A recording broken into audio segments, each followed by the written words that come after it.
আসসালামু আলাইকুম বন্ধুরা, কেমন আছেন আপনারা সবাই? আজ আমি কিন্তু আপনাদের সাথে অন্যরকম একটা মাছের খেলা দেখাতে চলেছি। দেখুন, আমি গেলাম নদীর পাড়ে একটু ঘুরতে। সেখানে গিয়ে দেখি বাটা মাছ, অর্থাৎ আপনারা কি নামে চেনেন জানি না, আমাদের দেশে কিন্তু এটাকে বাটা মাছ বলে। তো এই মাছগুলো দেখেন কিভাবে খেলা করছিল। তবে আপনারা ভাবছেন হয়তোবা আমি একেবারে কাছ থেকে এটাকে ভিডিও করছি, বিষয়টা কিন্তু তেমন নয়। আমি মাছের অনেক কিন্তু দূরে অবস্থান করছি, তার কারণ এই মাছের যত কাছ থেকে দেখা যাচ্ছে আমি ক্লোজ শটে আপনাদের দেখানোর চেষ্টা করছি, কিন্তু আমি অন্তত 100 হাত দূরে কিন্তু বসে আছি। কারণ আর একটু সামনে গেলেই এই মাছগুলো কিন্তু প্রচণ্ড চালাক।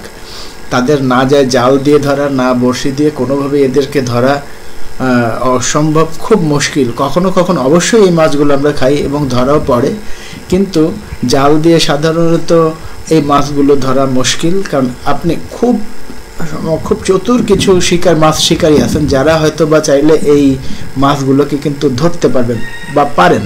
তার কারণ হলো ওনারা বুঝতে পারেন আসলে মাছের গতিবিধি। এগুলো যখনই কাছে যাবেন আস্তে এটা ডুব দেবে তারা একসাথে পুরো ঝাঁকসহ, এবং তারা কিন্তু ডানে বায়ে বা কোনো একটা দিকে চলে যাবে খুব দ্রুততম সময়ের মধ্যে। কিন্তু ওনারা কি করেন, যারা খুব অভিজ্ঞ শিকারী তারা যেদিকে যাচ্ছেন সেটা নির্দেশ করে তার জালটা ছড়ে দেন এবং এই মাছগুলো আটকা পড়ে যায়। ম্যাক্সিমাম টাইম মাছগুলো ধরা পড়ে না।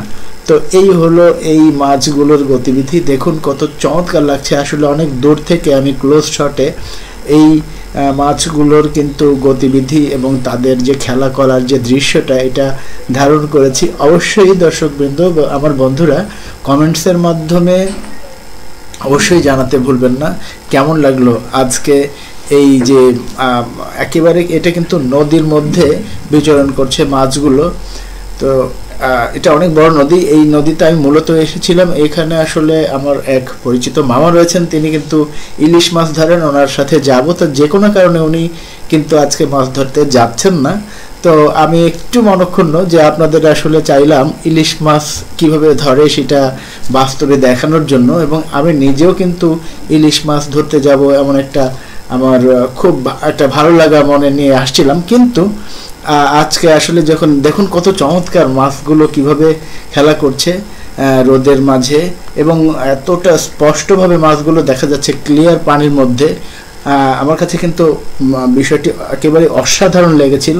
তো মুহূর্তের মধ্যে আমি যখন এই দৃশ্যগুলো দেখছিলাম তখন আমি ভাবলাম যে আমার দর্শক বন্ধুদের কাছে অবশ্যই এই জিনিসটা ভালো লাগবে। তো আশা করছি, আমি কিন্তু প্রচণ্ড রোদের মধ্যে দাঁড়িয়ে এই ভিডিওগুলো করেছি। তো আশা করি আপনাদের ভালো লাগছে, এবং যদি ভালো লাগে আমাকে এমন আরও নতুন নতুন সুন্দর ভিডিও বানানোর উৎসাহ দিতে ভুলবেন না।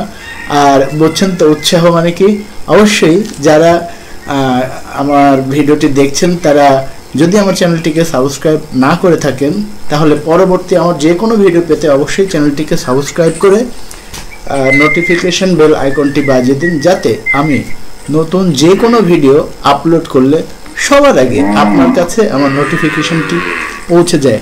তো আজকের মতো সকলে অনেক অনেক ভালো থাকবেন এবং আমাকে উৎসাহ দিতে ভুলবেন না, কারণ আপনার উৎসাহ আমার কিন্তু নতুন নতুন ভিডিও বানানোর অনুপ্রেরণা যোগাবে। তো সকলে ভালো থাকবেন। আল্লাহ হাফেজ। আসসালামু আলাইকুম ওয়া রাহমাতুল্লাহ।